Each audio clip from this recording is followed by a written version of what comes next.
മറുവശത്തുള്ളത് ഘോരയാ. അയാളുടെ ശക്തിയും ബുദ്ധിയും ഒന്ന് നേരിടാൻ നമ്മൾ കൂട്ടിയാ കൂടില്ല. എന്തെങ്കിലും അത്ഭുതം സംഭവിക്കണമെങ്കിൽ സാക്ഷാൽ മൂകാംബിക അമ്മ തന്നെ വിചാരിക്കണം. അതെ മോനെ, അതുകൊണ്ട് നീ ഇതിലൊന്നും പോയി തലയിടാതിരിക്കുന്നേ നല്ലത്. ഇക്കാര്യം കേട്ടത് മുതല് ഞാൻ ആകെ ഡെസ്പാ. ബർത്ത്ഡേ ആഘോഷിക്കാനുള്ള മൂടെല്ലാം പോയി.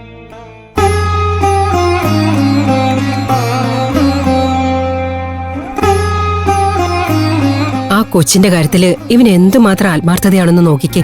ഇതൊക്കെ കാണുകയും കേൾക്കുകയും ചെയ്യുമ്പോ എനിക്കങ്ങ് പേടിയാ. ഇനി അവൻ എന്തെങ്കിലും സംശയം ഉണ്ടായിട്ടുണ്ടോ? ഏയ്, അവൻ അങ്ങനെയൊന്നും ഉണ്ടാവില്ല. പിന്നെ ആവശ്യമില്ലാത്ത ഒന്നും ചിന്തിക്കാതെ നീ പോയി നിന്റെ ജോലി ചെയ്യാൻ നോക്ക്.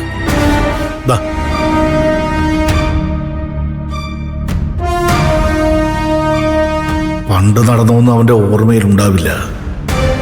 പിന്നെ കുറച്ചെങ്കിലും ഓർമ്മ കാണാൻ സാധ്യത ദേവൂട്ടിക്ക. പക്ഷേ അവൾക്ക് പോലും കൃഷ്ണനെ തിരിച്ചറിയാൻ പറ്റില്ലല്ലോ.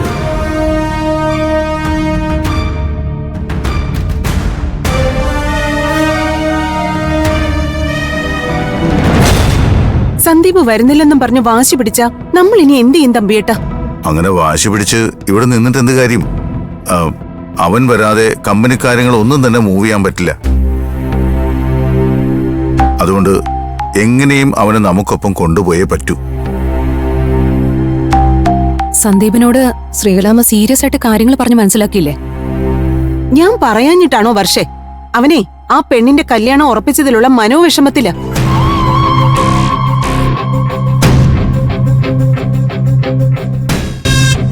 എല്ലാത്തിനും കാരണം ദേ നീ വാശി പിടിച്ചു സ്വന്തമാക്കിയ ഈ മോതിരോ. അത് അപ്പോഴേ തിരിച്ചു കൊടുത്തിരുന്നെങ്കിൽ അവനെ സന്തോഷത്തോടെ ഇവിടുന്ന് തിരിച്ചു കൊണ്ടുപോകാമായിരുന്നു. ആ സന്ദീപ്,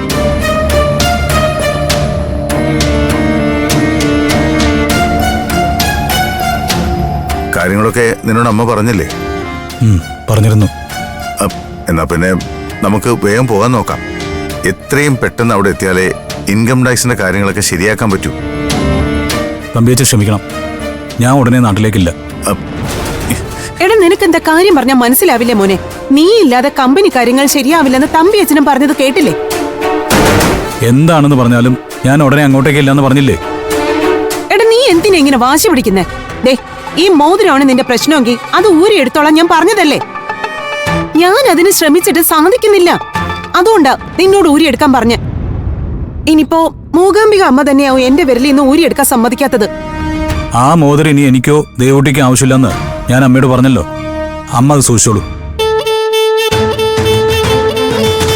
സന്ദീപ്, നമ്മുടെ ഫേമിന്റെ ഡോക്യുമെന്റ്സ് എല്ലാം നിന്റെയും ശ്രീകളുടെയും പേരിലാണ്. കമ്പനി ഓണേഴ്സാണ് IT ഓഫീസേഴ്സിന് മുന്നിൽ ഹാജരാകേണ്ടത്. അതുകൊണ്ട് നീയും ശ്രീകലയും ഒപ്പമുണ്ടെങ്കിലേ കാര്യങ്ങൾ നടക്കുള്ളൂ. രേഖാമൂലം ഞാനും അമ്മയാണ് അതിന്റെ ഉടമസ്ഥരെങ്കിലും കാര്യങ്ങൾ നോക്കി നടത്തുന്നൊക്കെ തമ്പിയച്ചനല്ലേ? എന്നൊന്നും പറഞ്ഞിട്ട് കാര്യമില്ല മോനെ. പ്രോപ്പർ ആയിട്ടുള്ള ഓണേഴ്സ് ഹാജരായില്ലെങ്കിൽ അത് പിന്നെ ലീഗൽ ഇഷ്യൂ ആവും. വേണ്ടി വന്നാൽ IT ഓഫീസേഴ്സ് പോലീസിനെ കൊണ്ട് നിന്നെ അറസ്റ്റ് ചെയ്ത് ഹാജരാക്കിയെന്നും വരും. കമ്പനി കാര്യങ്ങളിൽ അഴിമതി നടന്നാലല്ലേ നമ്മൾ IT ഓഫീസേഴ്സിനെ പേടിക്കേണ്ട കാര്യമുള്ളൂ. തമ്പിയച്ച നോക്കി നടത്തുന്ന ബിസിനസ്സിൽ കറപ്ഷനൊന്നും ഇല്ലെങ്കിൽ പിന്നെ എന്ത് ലീഗൽ ഇഷ്യൂസ്? ഇനി അഥവാ അങ്ങനെ ഉണ്ടെങ്കിൽ തന്നെ അമ്മ സ്ഥലത്തുണ്ടല്ലോ. അതുകൊണ്ട് അമ്മയും കൂട്ടി തമ്പിയച്ചൻ തന്നെ പോയാൽ മതി. ഞാൻ പറഞ്ഞല്ലോ, ഞാൻ ഇനി കുറച്ച് നാളത്തേക്ക് ഇവിടെ തന്നെ ഉണ്ടാവും. തമ്പിയേട്ടാ, ഈ അവസ്ഥയിൽ അവനെ ഇവിടെ തനിച്ചാക്കി നമ്മൾ മാത്രം പോകുന്നത് ശരിയാണോ? എന്നാ ഒരു കാര്യം ചെയ്യാം ശ്രീകലെ, ഞാനിവിടെ നിൽക്കാം. അങ്ങനെയാവുമ്പോ എന്നെ തനിച്ചാക്കി അവൻ വേറെങ്ങും പോവില്ലല്ലോ. എന്നാ പിന്നെ അങ്ങനെ ചെയ്യാം. എന്തായാലും നമുക്ക് ഉടനെ പുറപ്പെടണം. നാളെ നേരം വെളുക്കുമ്പോഴേക്കും നാട്ടിലെത്തണം. പക്ഷേ റെഡിയാവും.